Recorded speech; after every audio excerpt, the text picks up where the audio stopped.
ओ भगवान की जय। प्यारे कृष्ण कन्हैया लाल की जय।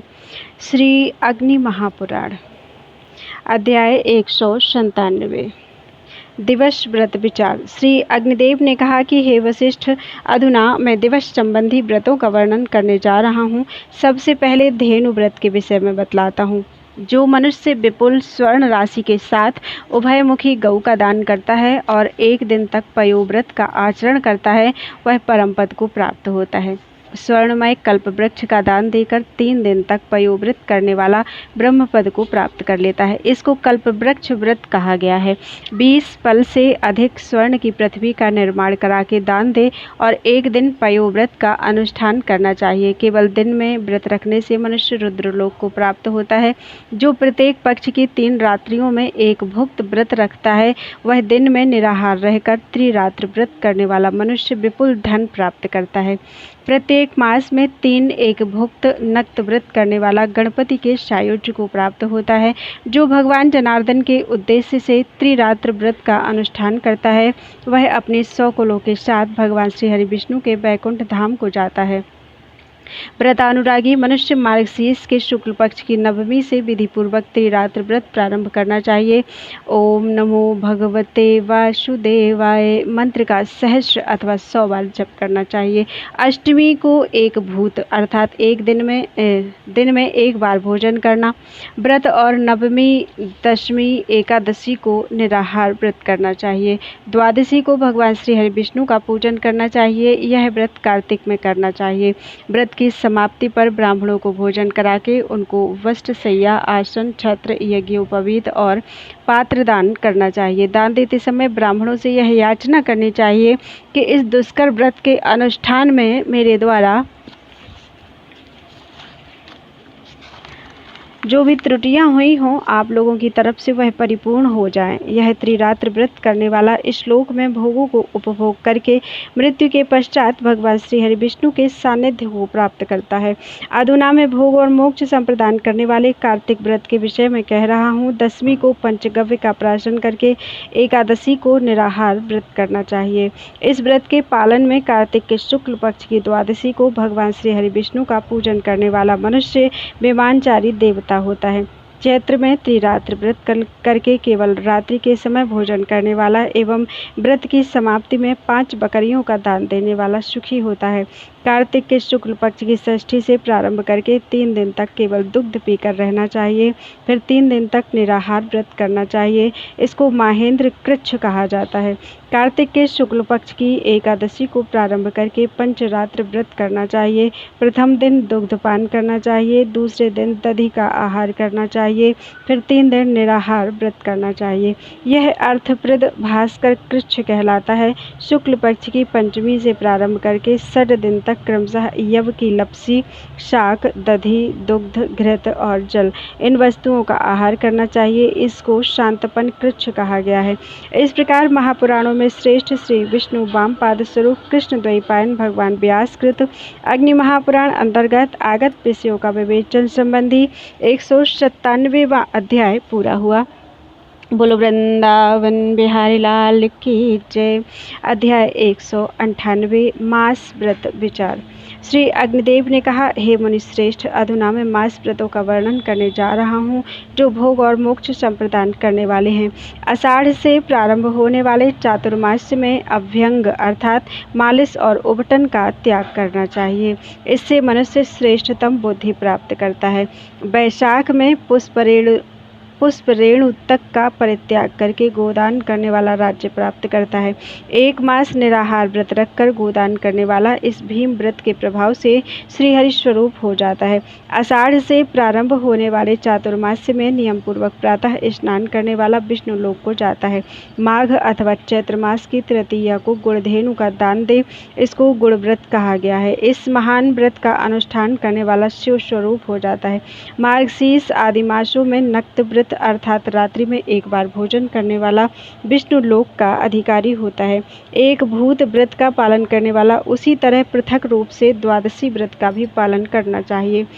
फल व्रत करने वाले को चातुर्मास्य में फलों का त्याग करके उनका दान करना चाहिए। श्रावण से प्रारंभ होने वाले चातुर्मास में व्रतों के अनुष्ठान से व्रतकर्ता सब कुछ प्राप्त कर लेता है। चातुर्मास्य व्रतों का इस तरह विधान करना चाहिए।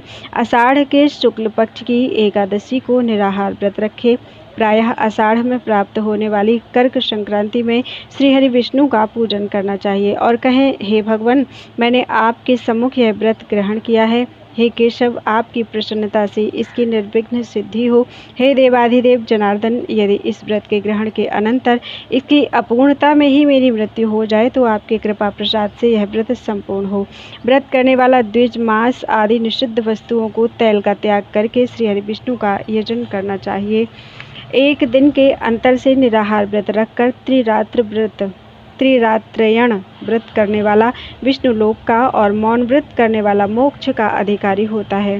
प्राजापत्य व्रत करने वाला स्वर्ग लोक को जाता है। सत्तू और यव का भक्षण करने वाला दुग्ध आदि का आहार करके अथवा पंचगव्य एवं जल पीकर कृच्छ व्रतों का अनुष्ठान करने वाला स्वर्ग को प्राप्त होता है। शाक, मूल और फल के आहार पूर्वक कृच्छ व्रत करने वाला मनुष्य वैकुंठ को जाता है। मांस और रस का परित्याग करके जौ का भोजन करने वाला श्रीहरि विष्णु के सानिध्य को प्राप्त करता है। अधुना मैं कौमुद व्रत का वर्णन करने जा रहा हूँ। आश्विन के शुक्ल पक्ष की एकादशी को निराहार व्रत रखे। द्वादशी को भगवान श्रीहरि विष्णु के अंगों में चंदन आदि का अनुलेपन करके कमल और उत्पल आदि पुष्पों से उनका पूजन करना चाहिए। उसके बाद तिल तैल से परिपूर्ण दीपक और घृत सिद्ध पकवान का नैवेद्य समर्पित करना चाहिए। भगवान श्री हरि विष्णु को मालती पुष्पों की माला भी निवेदित करनी चाहिए। ओम नमो भगवते वासुदेवाय, इस मंत्र से व्रत का विसर्जन करना चाहिए। इस तरह कौमुद व्रत का अनुष्ठान करने वाला धर्म, अर्थ, काम और मोक्ष चारों पुरुषार्थों को हस्तगत कर लेता है।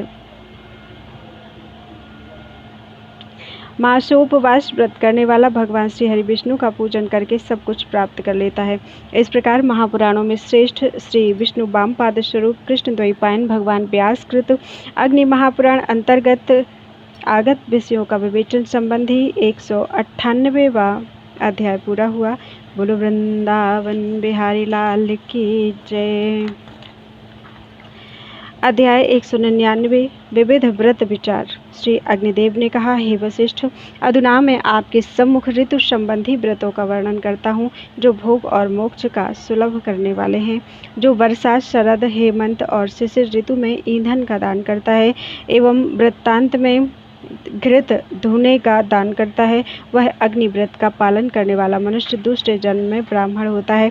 जो 1 मास तक संध्या के समय मौन रहकर मासांत में ब्राह्मण को घृत कुंभ, तिल, घंटा और वस्त्र देता है, वह सारस्वत व्रत करने वाला मनुष्य सुख का उपभोग करता है। 1 वर्ष तक पंचामृत से स्नान करके गोदान करने वाला राजा होता है। चैत्र की एकादशी को नक्त भुक्त व्रत करके चैत्र के समाप्त होने पर विष्णु भक्त ब्राह्मण को स्वर्णमयी विष्णु प्रतिमा का दान करना चाहिए। इस विष्णु संबंधी श्रेष्ठतम व्रत का पालन करने वाला विष्णु पद को प्राप्त करता है। 1 वर्ष तक खीर का भोजन करके गोयुग्म का दान करने वाला इस देवी व्रत के पालन के प्रभाव से श्री संपन्न होता है। जो 1 वर्ष तक पितृदेवों को समर्पित करके भोजन करता है, वह राज्य प्राप्त करता है। ये वर्ष संबंधी व्रत कहे गए हैं। अधुना मैं संक्रांति संबंधी व्रतों का वर्णन करने जा रहा हूँ। मनुष्य संक्रांति की रात्रि को जागरण करने से स्वर्गलोक को प्राप्त होता है।